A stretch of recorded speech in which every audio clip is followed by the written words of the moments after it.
ప్రభుత్వంలో ఉన్నవాడికి. భూసేకరణ చేసే సమయంలో భావోద్వేగాలు మనం అనేకం చూసాం. మీరు మల్లన్న సాగర్ నిర్వాసితుల విషయంలో కూడా ఇంతకంటే ఎక్కువగా ఉద్రేకం చూసాం, ప్రజల్లో ఆక్రోశం చూసాం.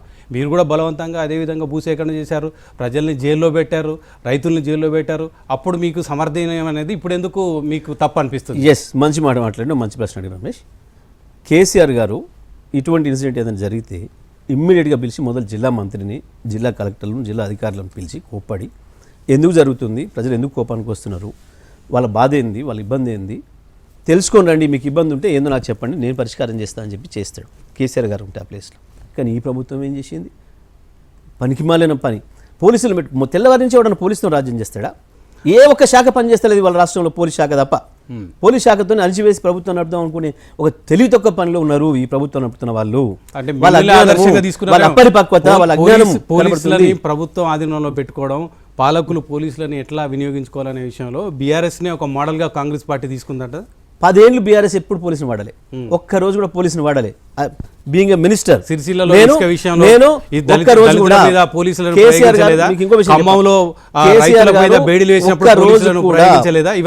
కేసీఆర్ గారు ఒక్క రోజు కూడా ఒక పోలీస్ ఆఫీసర్కు ఫోన్ చేసి పిలిచి మాట్లాడో, ఈ కేసులో ఇన్వాల్వ్ అవ్వమని చెప్పడో, మంత్రులుగా మేమెవరం కూడా, నేను ఉమ్మడి నల్గొండ జిల్లా మినిస్టర్గా 10 ఏళ్లలో ఒక ఎస్పీకి ఫోన్ చేసి ఈ కేసు పెట్టమనో, ఈ కేసు తీసేయమని చెప్పిన సందర్భం లేదు. మొత్తం పోలీస్ వ్యవస్థను దుర్వినియోగం చేయలేదని మీరు చెప్తున్నారు. నేను 2 ఇన్సిడెంట్లు చెప్పాను. ఒకటి సిరిసిల్లలో ఇసుక అడ్డుకున్న దళితుల మీద 3rd డిగ్రీ ప్రయోగించడం, ఖమ్మంలో రైతులకు మీకు సంఖ్యలు వేయడం. ఈ ఇన్సిడెంట్ ఏమంటారు? వాటిని ఎట్లా సమర్థిస్తారు? పోలీసు తప్పకుండా వాళ్ళ కార్యాచరణలో భాగంగా వాళ్ళు పనిచేసుకుంటారు. కానీ దాంట్లో ప్రభుత్వం ఇన్వాల్వ్ అయ్యి అక్రమ కేసులు పెట్టించడం అనేది ఇక్కడ చర్చ.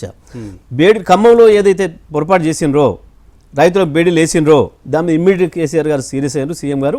ఇంకొకసారి అటువంటి జరిగితే సస్పెండ్ చేస్తా పోలీస్ ఆఫీసర్లను, ఇమ్మీడియట్ తీసేయండి అని చెప్పాను. అది ప్రభుత్వం తెలియకుండా జరిగిన పని కాబట్టి.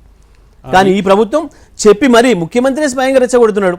కేసులు పెట్టండి, జైలు పెట్టండి. ముఖ్యమంత్రి భాష ఇవాళ ఈ రాష్ట్రంలో ఇంత తొందరగా ఫెయిల్ అయిన ప్రభుత్వం ఎప్పుడు కూడా కాదు. ఈ రాష్ట్రంలో కాదు, బహుశా భారతదేశ చరిత్రలోనే ఏ ప్రభుత్వం కూడా ఫెయిల్ కాలేదు.